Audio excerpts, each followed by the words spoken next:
Hello and welcome back to the channel. As discussed, we are going to be taking a look at Beasts of the Mesozoic's Utahceratops, which released officially, I believe, last year in 2021, after passing that Kickstarter a few years before that. I was originally planning on passing this guy up, but after looking at him more and more, there was absolutely no way that was going to happen. So, before getting into the review, let's talk a little bit about the history of this guy. This is Utahceratops gettyi. That is the genus and species name.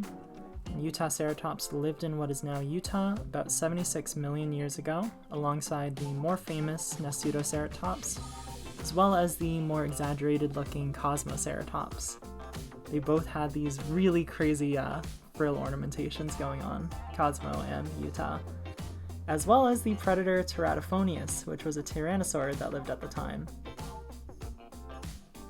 Utahceratops was a chasmosaurian, and these dinosaurs were known more for their prominent brow horns and long, often hollow frills with the hornlets all around them, again as you see with this guy and definitely with Cosmoceratops.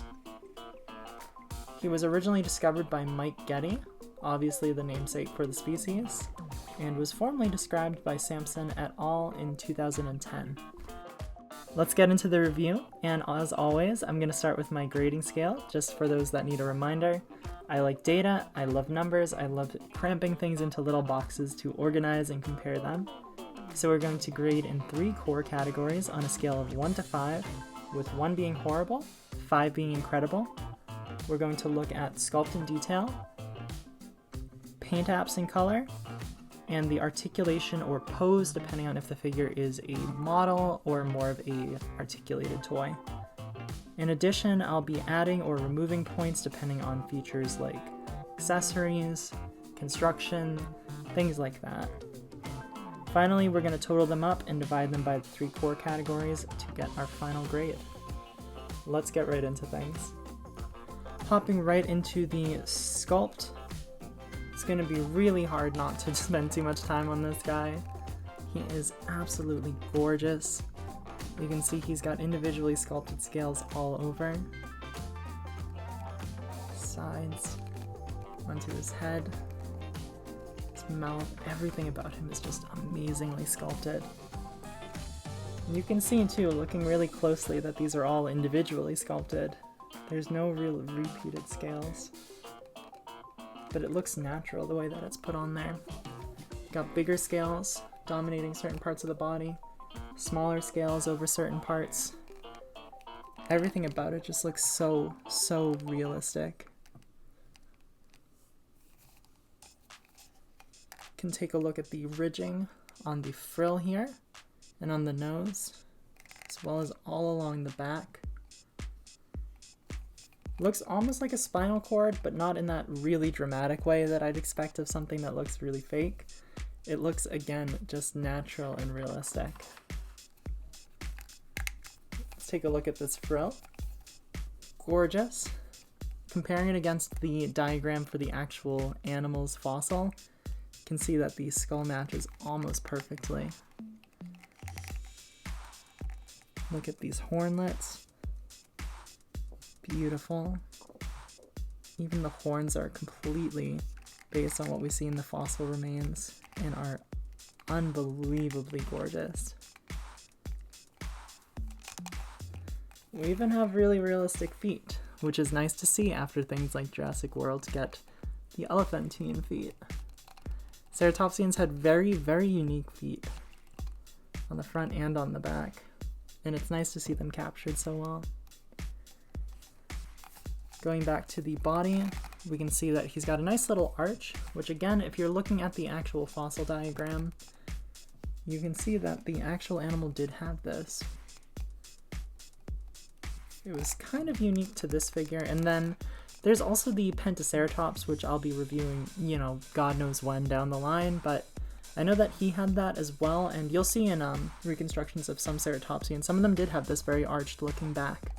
So it's so cool to see that captured in this guy.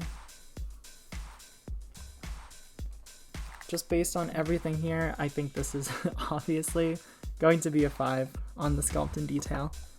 It honestly could hardly be more perfect. Bringing it over to the color. Do I need to say it? It is unbelievably beautiful. It is based on a Gila monster, although based is a strong word. It's more inspiration. David Silva, the one that has sculpted all of these guys from the Creative Beast Studios, gave him more of like this sunrise, kind of sunset-y, kind of mellow look, which I really, really like. You'll see the striping looks all naturally painted on there. The whole figure is kind of vibrant because of the color scheme with the red and the sort of orange as you go down into this beigey body. The black makes this beautiful, beautiful contrast that just seems to bring everything else out even more. You'll see the horns look unbelievably realistic. Just the way that the paint sits on that sculpt on there. These look like actual animal bone.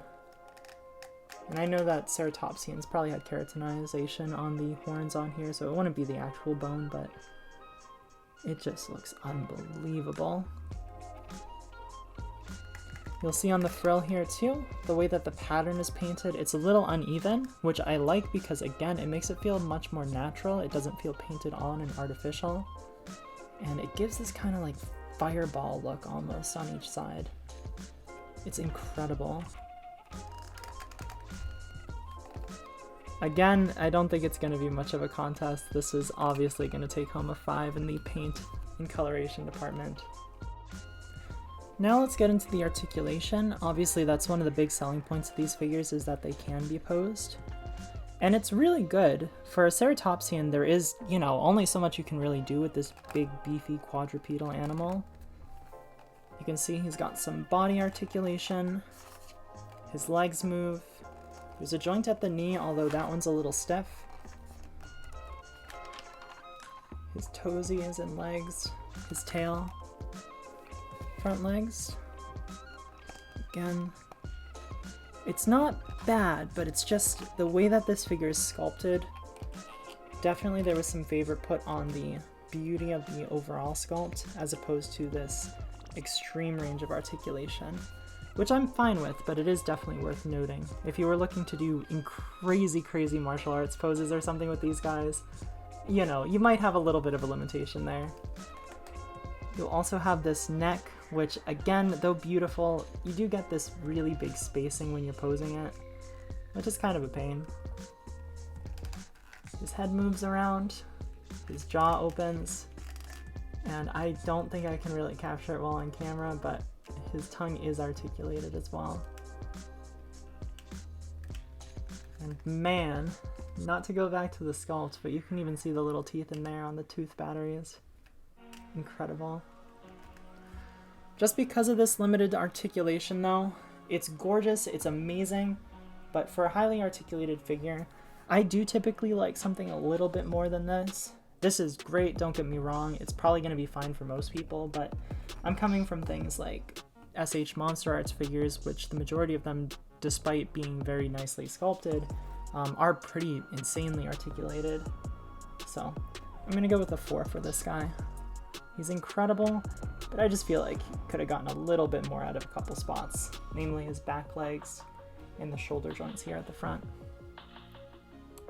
Let's talk about size a little bit. So this guy measures about 14 inches long, which translated to a 1/18 scale, comes out to about 20 to 22 feet or so. Utahceratops is estimated in real life to be somewhere between 16 to 22, 23 feet long. This is definitely an upward size limit, but it is definitely within the realistic size estimates. So I think this is a really nice figure as far as size. Just showing you a couple of other beasts of the Mesozoic. We of course have the Utahceratops in there. I wish I had the Cosmoceratops out, but unfortunately he is put away right now. Look at a couple others, and then just go right over to some other figures from lines like Safari, Papo figures, Beast of the Mesozoic Raptor. I figured it'd be nice to put one in there if somebody's thinking about the ceratopsians, but maybe only has the older raptors right now. These are, of course, in 1/6 scale, but just so you kind of know in real life what this guy looks like on your shelf. And then PNSL. And these guys, again, are very much out of scale, but just so you know what you're working with here. So, to finish up the review portion of this on the figure itself, out of the 3 core categories, this guy is taking home 14 total points. Divided by 3, again, we are going to have another 5 for the channel. Definitely didn't plan this, I just wanted to start with some nicer figures, and of course, with my system, they are going to get nice scores. I think this is a well-earned 5. This is an unbelievable release from Beasts of the Mesozoic, and especially the coloration is just breathtaking. This guy really can be the centerpiece on your shelf if you want him to be. Well, there you have it, another 5 for the channel. Thank you guys so much for joining me today. If you want more toy content, definitely check out my Instagram. It is a Trash Bag Toys, same thing as this YouTube channel.